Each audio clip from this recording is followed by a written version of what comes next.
Welcome to our webinar, Orthopedic Forecast 2021 and Beyond. Our speaker today is Mike Evers, Digital Content Strategist at OrthoWorld. Our sponsor is Lincotech Medical. Lincotech Medical is a fully integrated global contract manufacturer for the orthopedic, trauma, spine, and dental markets. The company provides a wide range of services and a true concept to launch support for OEM customers. In 2020, Lincotech launched Lincotech Additive to offer its business partners a complete additive service in addition to its contract manufacturing capabilities. Thanks, Carolyn. As Carolyn said, my name is Mike Evers, and I am OrthoWorld's digital content strategist. And that means I do a lot of our revenue reporting on the market and a lot of our editorial coverage. So today, I'd like to take a look at what 2021 has in store for the orthopedic market and maybe look out over the course of a few years into the future to see when the market may stabilize. But I think to do that, we need to start with 2020 because that is fundamental to understanding how the next few years will play out. And I don't know that there's a better or more striking representation of the last year than this chart of data from the COVID tracking project. So what we see on this slide is a plot of patients currently hospitalized in the ICU or on a ventilator due to COVID-19. And if you recall back to the early stages of the pandemic in early Q1 of 2020, it was tremendously uncertain. We were seeing moderate impacts in China, certainly, but we were not quite sure how it would play out across the globe. But it quickly became apparent in April of 2020, where the bottom falls out of the orthopedic market and the initial shockwave of this patient influx into the healthcare system begins a near total shutdown of elective procedures. For a span of a couple weeks in early April 2020, Zimmer Biomet said it was down around 70% on volume. Regional players like Conformis were down over 90% in that same time period.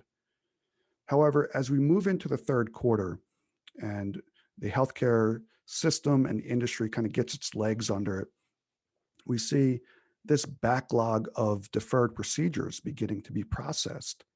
And surgeons are churning through these procedures at a rapid pace, which begins to give us optimism in the back half of 2020 that perhaps we can close the gap on a lot of these early losses.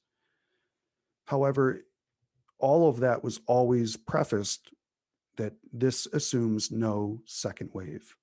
And as we all know, as we approach the holiday season, the wheels just come off in the United States. From October to November, hospitalizations due to COVID increased 91%. And even though the healthcare system is better equipped this time, and we as an industry have adapted to the COVID environment somewhat, the increase in cases is just overwhelming, and we exit 2020 with cases still increasing, and they wouldn't peak until January of this year. So that's really the backdrop when we discuss 2020, and it had an impact across the industry. So what we'll do now is jump in and look at how each segment fared in this environment. Here on the left, you see a summary of performance by segment for 2020 versus 19. And then on the right is the relative size of each market segment as a percentage of the overall market. I think the takeaways here is the 10.6% decline overall in orthopedics, dragged down by the outsized impact to knee replacement and orthobiologics. And as I said, we'll dive deeper into each segment in a few moments, but for now, let's stick with the overall industry and look ahead 3 years to see what may be happening. But before I get to the numbers, let me share with you our thinking around this. Number one, and perhaps most importantly, is the underlying strength, the dynamics of the orthopedic market are largely unchanged. A orthopedic surgery candidate pre-pandemic and post-pandemic are not different. It's someone who is living with pain, It is someone likely experiencing a reduced quality of life. And for these reasons, what we saw demonstrated in 2020 is that they overwhelmingly return to the funnel. If their procedure is deferred, they come back and get it when they're able to. The other driver for the next couple of years we see are new technologies and products. And I'm thinking specifically here of robotics and digital services that beyond implants are introducing new revenue streams into the market. And I don't want to jinx it, but it does feel like we're turning the corner on COVID here in early 2021. Behind the largest vaccine campaign in history, we're starting to see restrictions being lifted and people returning to activity. But certainly, one only needs to look at the catastrophe in India to know that COVID is certainly not over. We're not out of the woods yet. The other thing that we're watching closely is the lagging US economic recovery. The US Congressional Budget Office said that the US economy would grow 4.6% in 2021. However, they also said that unemployment levels would not reach pre pandemic ranges until 2024. So, with all that being said, for 2021, we see the orthopedic market growing 14.6%, which compared to a normal year, 2019, represents growth of about 2.5%. And we see that normalizing somewhere in the middle of 2022. And then going from there, we believe that the market will be back to its historical normal growth rates in that high 3% range. So let's start our discussion of these segments with joint replacement. Here on the left, you see our market share by player for joint replacement. And I don't believe there are any surprises here, but I do want to point out that given the very late close in 2020 of Stryker's acquisition of Wright Medical, we've opted to keep them separate in these exhibits.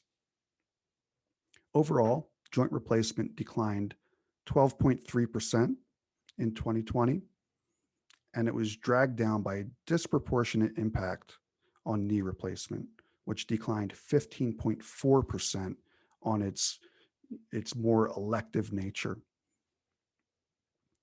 And even though knee replacement implant sales were extremely challenged, it's interesting that we saw that robotics had record revenues. They smashed their own sales records at the end of 2020. So, even though implant sales are down, even though hospitals are likely constrained on budget, and even though that the robots currently in hospitals are not getting very high usage, still companies are able to drive revenue through these systems. And we have to talk about the Stryker Wright deal because by its very nature, it makes Stryker the number one extremity joint replacement company. And I think what we're going to see is that Stryker took some very valuable lessons from its integration of K2M a couple of years ago. And we see that they opted to take Wright's upper extremity sales team and just bring it over as is. Where we're going to see a true integration between Stryker and Wright is in the lower extremities, especially in foot and ankle.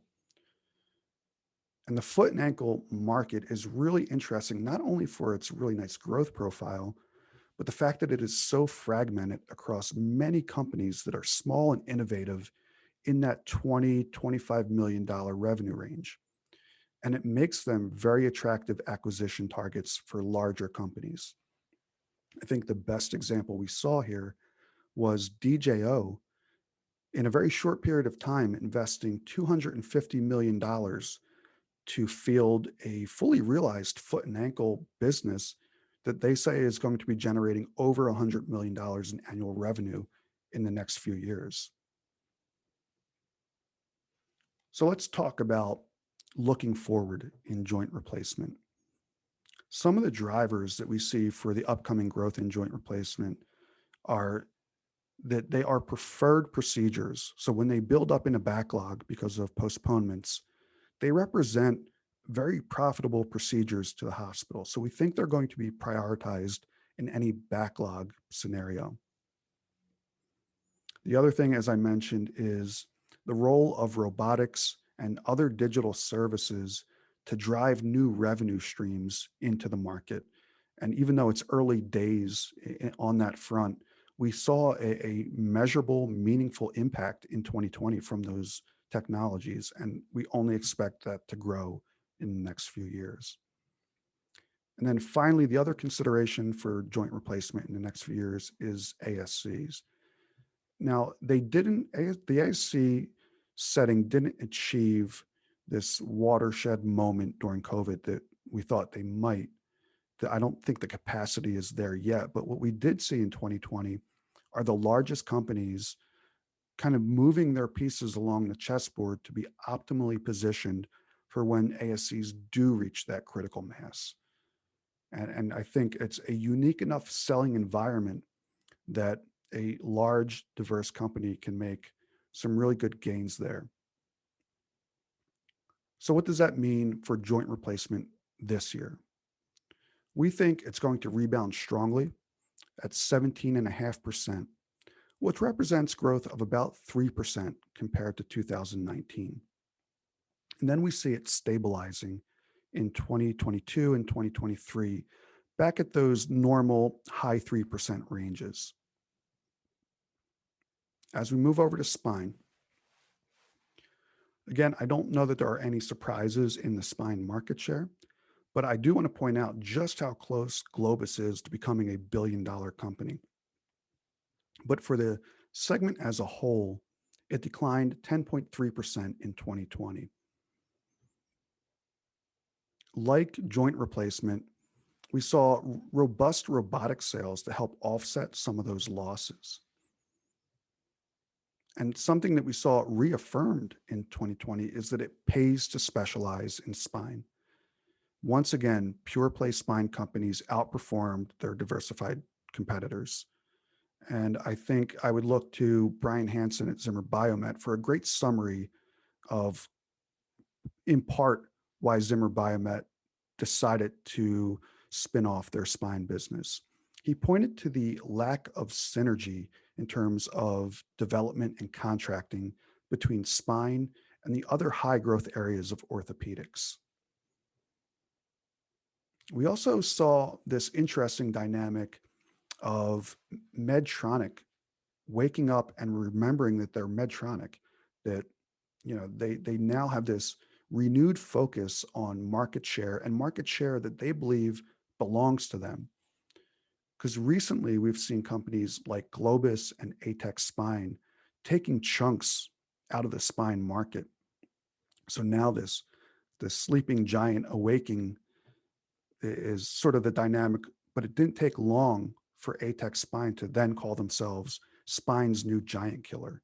So just as someone covering the industry, it's interesting to see in a very stable and mature segment like spine, someone coming in and being disruptive. We also saw a shift towards away from implants only and towards technology. Now, this is, I would imagine, true across industries, and certainly it's true across orthopedics.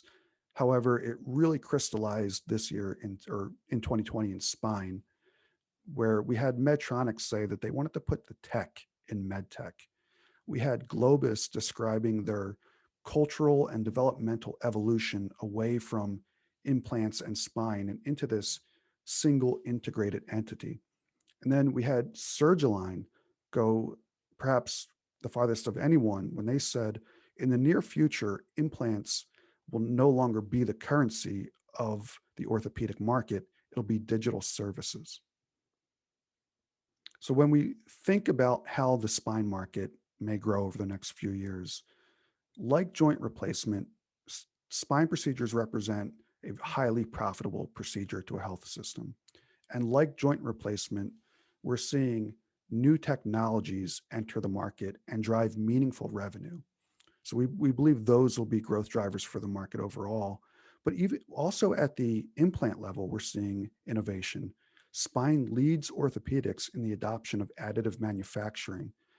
And those premium products are becoming a must-have for your portfolio. So We think that leads us to spine growing 13.5% this year in 2021, which represents almost 2% growth versus 2019. And then that will accelerate to about the mid 3% range for 2022 and 2023. As we move over to trauma, trauma for me is right now, at least, a segment about consolidation. You can see in our market share chart here that it is a top heavy segment with just a few very large dominant players. And as you might imagine, it was given its more emergent nature, it was insulated against the worst COVID impacts in a way that other segments were not. As I mentioned previously, the foot and ankle market is really interesting, not only for its high growth potential, but also its ability for a larger player to come in and quickly get up to scale in that market through tuck-in acquisitions. And that dovetails with the whole idea that this whole segment is consolidating. Stryker and Wright's deal is certainly going to have ripple effects in trauma. And the question will be, how efficiently can Stryker integrate Wright Medical? Certainly they had some valuable lessons from K2M. They had a very long time to consider their integration plan in this acquisition. But when it comes down to it, what are the results going to be? And I don't think we can forget that Acumed and Osteomed are merging, and although they plan to keep both brands going, the combined size of that organization rivals Smith and Nephew's trauma business. So what we see is a already top-heavy segment consolidating even further. This market share pie would look far different today than it would for 2020 even. So what do the next couple of years have in store for trauma? Well, number one, we see that the attenuated low trauma did not decline as steeply as others, so that their rebound is going to be a little muted compared to others as well, as you would expect. However, I think in the short term, we're going to see, as the vaccinated population increases, more restrictions get lifted, more people return to normal activities and travel, and that has the potential to bring more people into the trauma pipeline. And we also see a really strong innovation engine within the trauma market for companies in the foot and ankle space and in specialty segments like pediatrics. I believe they're going to bring new revenue streams into the market as well. So we expect trauma to grow 7.7% in 2021, which is about 3% above 2019. And over the course of 2022 and 2023, it'll accelerate up towards 4% growth by 2023.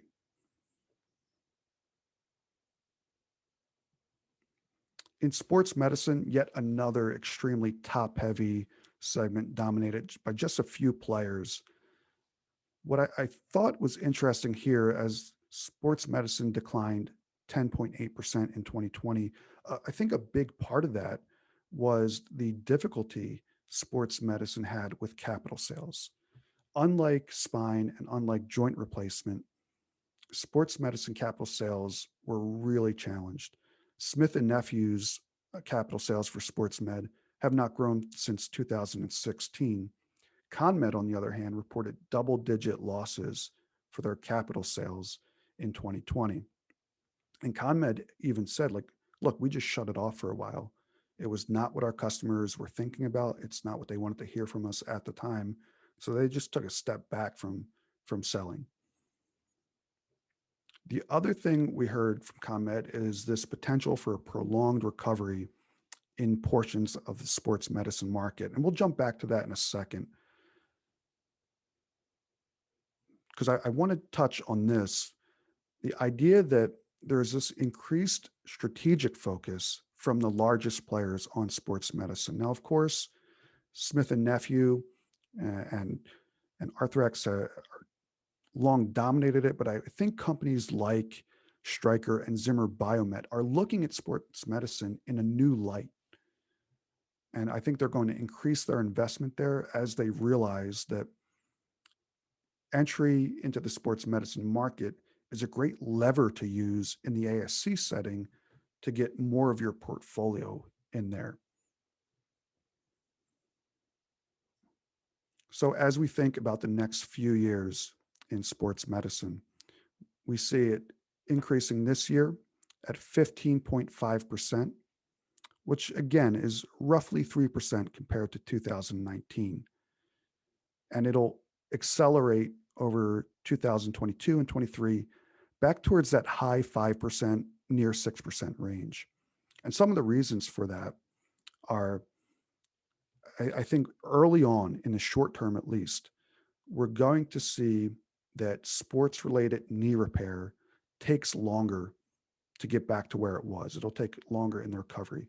ConMed talked about this extensively, where for this portion of the segment to regain its prior growth, we need the widespread resumption of organized sports. And then we need the injuries to occur. And then in that population, there's usually a significant lag time between injury and surgery. So ConMed believes that it'll be a few quarters before that portion of the business stabilizes. But I think offsetting that is the $2 billion soft tissue market and some of the really interesting possibilities that orthobiologic companies have to cross over and find new uses for their hyaluronic acid-based technologies. And then also in sports medicine, we see these small, highly innovative companies pushing the boundaries on new materials and finding new indications. So we think that will also spur growth in the market.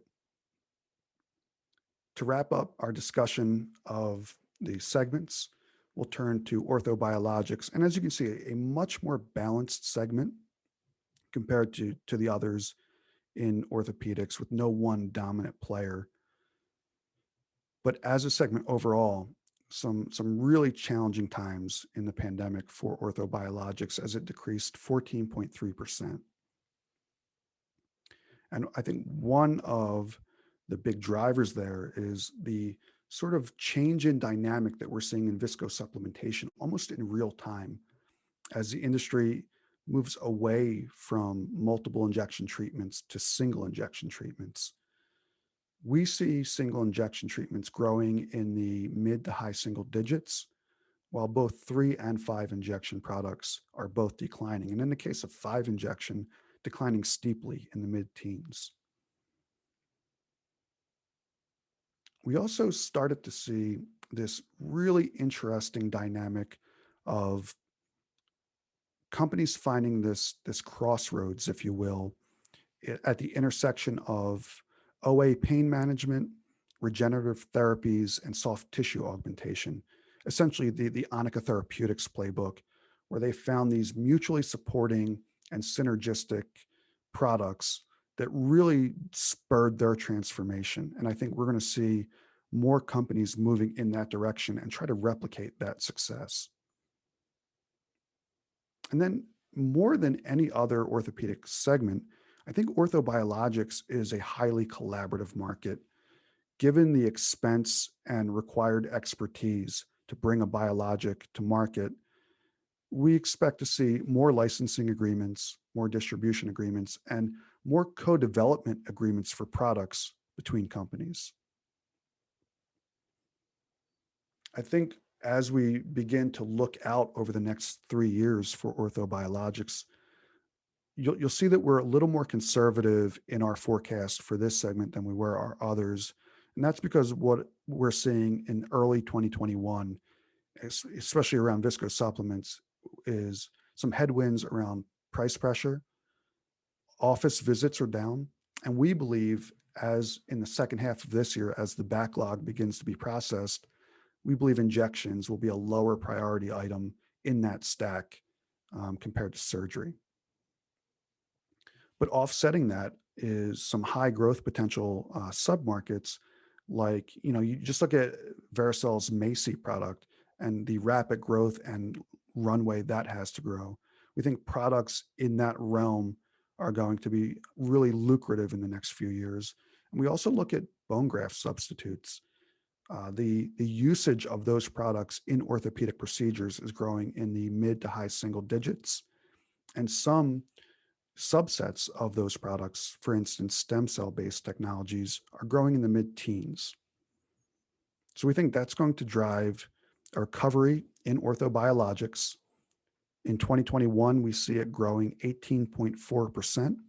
However, that's just 1.5% compared to 2019. As I said, we see a bit of a slower recovery here, but by 2023, we think that growth will accelerate back into the high 2%, low 3% range. So that's it for our discussion on the segments. Before we wrap up today, I just want to take a look at what we've learned so far in 2021.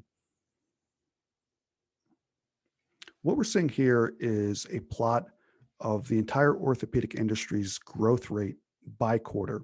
In the lighter green, you see year-over-year growth, and the darker green, sequential growth. And I show you this really only to illustrate the sharp peak and recovery in Q3, and that's the backlog that we talked about in 2020. We expect to see a similar peak coming up here in Q2 or Q3 of this year as the backlog from the early years begins to be processed again. And as we listen to the earnings reports and calls for companies in the first quarter, what are some of the things we learned? Number one, robotic sales are still strong. They didn't lose momentum at all coming off of their record-breaking 4Q performance. We see that knee replacement, its recovery is lagging. That is not really unexpected, and we remain confident that those procedures are going to be captured and done in the backlog recovery in the second half of this year. We saw that mid-tier spine players are still taking share with no sign of slowing down. It's not fair to call Globus a mid-tier company anymore, but they're growing very rapidly. Companies like ATEC Spine and to a lesser extent C-Spine are all having tremendous success over the last several quarters. And that really gives us confidence in this consensus of a second half recovery in this year that we believe will get us to that 2019 level, if not modestly beyond, with a little bit of growth. And then ultimately, as some of the recovery lags into 2022, we believe by mid to late 2022, most of COVID's impact will have normalized out and we'll be back to a more normal growth rates that we're used to in the industry. So with that wraps up our session for today. Thank you so much. We appreciate you watching. You can find these exhibits and more in the latest edition of our Orthopedic Industry Annual Report found at orthoworld.com. Thanks again, and we'll see you next time. Mike, thank you so much for your great insight into the orthopedic industry. As you noted, the industry is really quite top heavy with a few players dominating much of the overall market. When you think about the different sizes of companies or the different tiers of companies, maybe, are you seeing different trends or market drivers? Yeah, definitely. I think it's a great observation that you can also bucket the industry in this way. And what we see at the very top in that 1 billion and above range really is that's where all the enabling technology action is happening. Not all, I shouldn't say that. Most of it is happening. Of course, you have companies like Corin. Surgalign is a smaller company that is heavily investing in this area. But for the most part, it's the 1 billion and above companies that are able to drive really good revenue out of robotics and enabling technology. The other thing I look at in this tier is how the competitive landscape is changing. We not only saw large companies buying large companies like Stryker and Wright Medical, but now, given the dynamics of COVID and how it impacted some of the smaller players, we're seeing accelerated tuck-in activity. So companies are expanding their market access and reaching adjacent markets in that way. And then, as I mentioned, I really am interested to see what Medtronic is going to do as they sort of look to retake share that they believe they own. And then if we take a step down from there, companies in that maybe $400 million range, I really see that as a tier in transition. A lot of those companies are moving out of that. Globus Medical is about to be or billion dollar, excuse me, company. And you add on to, their stated intention to evolve beyond just implants. How will that impact them? Colfax and DJO, Colfax is spinning off essentially DJO into its own thing to give more strategic focus and resources to it. So what might the future hold for DJO? Are they also going to reach that upper echelon of companies? And then if we take another step down, say 200 million, I see a lot of, the sports medicine companies in this range. And how will that extended downturn in certain parts of that industry affect them, like a ConMed? I'm really interested to see, will Acumed and OsteoMed's merger create some kind of strategic advantage, or is it, more of an efficiency driver thing? And then I think this is where a lot of those, a lot of the larger orthobiologic companies live. So I think, we're going to see them trying to offset some of the losses we're seeing in viscosupplementation with new products and new technologies and new markets for them. And then if we go down to the 100 million and above range, I think what we're seeing here is profound opportunity in Asia. Here's where a lot of, Chinese players are currently, but they're growing in the 30 to 60% range in terms of like hip replacement and some other segments. This is also where, at least for the time being, these mid-sized spine players are. But I would expect them or a company like ATEC to rapidly move through the ranks here, as they have just an unbelievable amount of momentum behind them. And then also, I look at Paragon 28. They are sort of in a unique position as a foot and ankle company that is on the larger side. They do not fit that criteria of small, easily tucked in foot and ankle business. So I wonder how larger players are looking at a Paragon 28 or similar company, if someone would come in and potentially make a bid for them. Great. Thank you so much for sharing that detail and the different dynamics between the sizes of companies. Secondly, and finally, as somebody as an analyst in the orthopedic market, when you think about the second half of 2021 and into 2022, what are the trends that you're most watching? Well, certainly, I think, and as an early adopter of technology myself, I get excited about things like enabling technology and robotics and AI. So I'm very excited to see how those are going to evolve. What we've seen without a doubt is that they drive revenue. Mhm. But we also know from some discussions with experts in the industry that they're not quite there yet in terms of economic value for the purchaser or clinical value for the surgeon yet. So I'm interested to see, as we close that gap in enabling technology, how will that impact the sales of these systems? Because what we know is robotics has very low penetration in terms of sales. There's a lot of runway. So it'll be interesting to see just how much these types of technologies can contribute to a company's revenue. The other thing is M&A. I think there was a perception early in the pandemic that, M&A is just off. We're watching our cost. We're battening down the hatches. But that ended up not being the case. We saw an acceleration in tuck-ins where it's these easily digestible chunks that you can bring into a company without a massive disruptive integration process and really enter some attractive adjacent markets. This is really what DJO did in the foot and ankle space. They built that from all tuck-ins essentially, and they seem to have put together, for a formidable foot and ankle business there. And then I think the last one I would say is the ASC market, which is not there yet. As we said, it just doesn't have the capacity.